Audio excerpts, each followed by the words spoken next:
One afternoon, the queen visited her. The older woman sat beside the blind maiden and held her hands. Her palms were warm, but her voice trembled. "My daughter," the queen whispered softly, "are you happy?" Amara smiled faintly. "Happiness waits for me, my queen. I only wait for the day my husband-to-be calls me by name."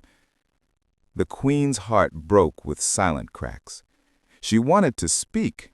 She wanted to warn her.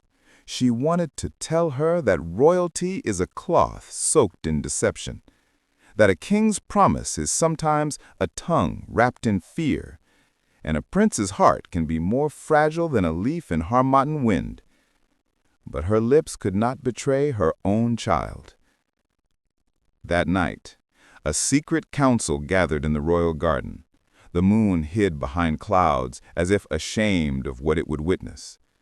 The prince stood before his advisors, men without conscience, bound by loyalty to his pride rather than to justice. "I cannot marry her," he declared. "A blind queen is an embarrassment before foreign eyes." "What shall we do then?" one advisor asked. "We remove her," the prince replied. "Exile?" asked another. "No," he said coldly.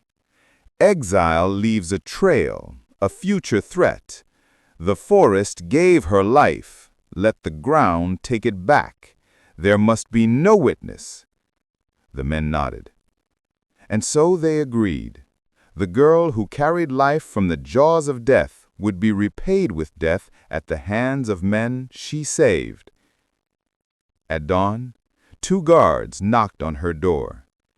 "My lady," one said with a convincing tone, "the prince requests your presence outside the city walls.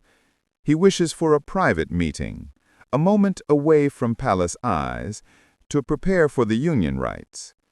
Her heart fluttered with joy. A quiet future she had long dreamed of now felt near. She dressed simply, braided her hair, and followed them without fear. The queen saw her leaving from her veranda, but she said nothing, for the prince had forbidden her to intervene. Helplessness ate her soul like fire eating dry wood. Amara walked gently beside the guards, guided by their arms since her eyes saw only darkness. They traveled far from the palace, further than any bride meeting path would require, until the scent of safety faded and was replaced by the lonely breath of wilderness. "Is the prince ahead?" she asked softly. "Yes," one guard lied. But lies are loud to spirits, even when whispered in daylight. They led her to a lonely cliffside, overlooking a river too deep and too dark. Birds did not fly there. Even the wind passed silently. It was a place chosen for forgetting. The guards stepped away from her. The guards exchanged a fearful glance. The air thickened. The world listened. "Strike," said the first guard. The second raised his sword, but before steel touched skin, the blind maiden pressed her palm to the ground. The earth trembled. Her voice rose, soft but thunderous. "Hear me, spirits of the land. By the tears of the innocent, by the price of betrayal paid with blind trust, I lay my curse upon the house of Obianuko and every seed of his blood. For using my gift, yet despising my worth. For drinking from my sacrifice, then spitting on my name.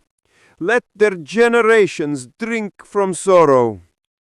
From this day, every daughter born of this throne shall be blind, every son empty of mind and dignity. And may this curse rest with their birth, rise with their youth, and rule their throne forever." The guards, trembling, struck her down, and they buried her alive. But curses are not buried. Her spirit rose like a storm. The next morning, The seer entered unbidden. "You have broken your covenant," he said. "The spirits heard, the land witnessed. The girl you betrayed now judges your bloodline." The king never took the seer seriously. Years passed. Everyone forgot about Amara, the blind girl. No one spoke her name anymore. Her story faded like wind across dry leaves. Then one day, the prince fell in love with a beautiful maiden from the village. The palace filled with joy and music. Kings and nobles came from far and near to celebrate the royal wedding. Soon, the new queen conceived and gave birth to twins, a boy and a girl.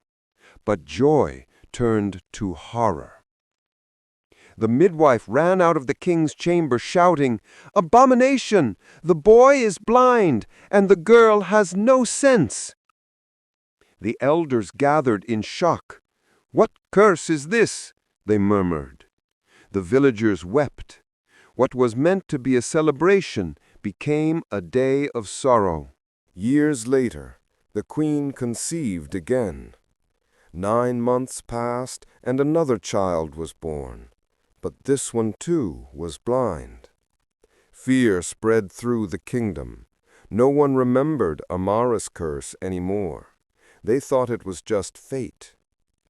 Generations passed. The blind prince took the throne. For 4 generations, the land of Obianuko was ruled by blind kings. At last, the people grew weary. They said, "Why must every royal child be blind or foolish?"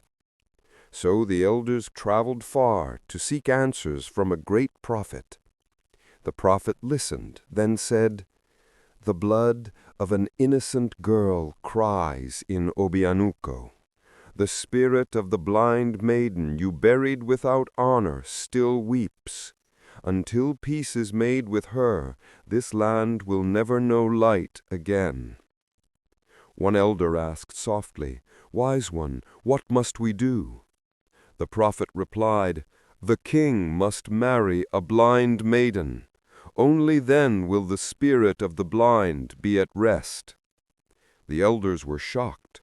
"So we will have a blind king and a blind queen?" one asked. "Yes," shouted the prophet, "that is the only way."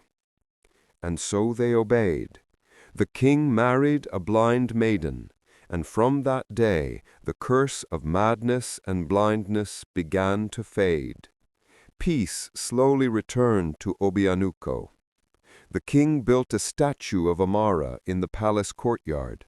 To honor her memory, the girl whose tears once cursed a throne, but whose spirit later saved a kingdom. If you enjoyed this story, remember to subscribe.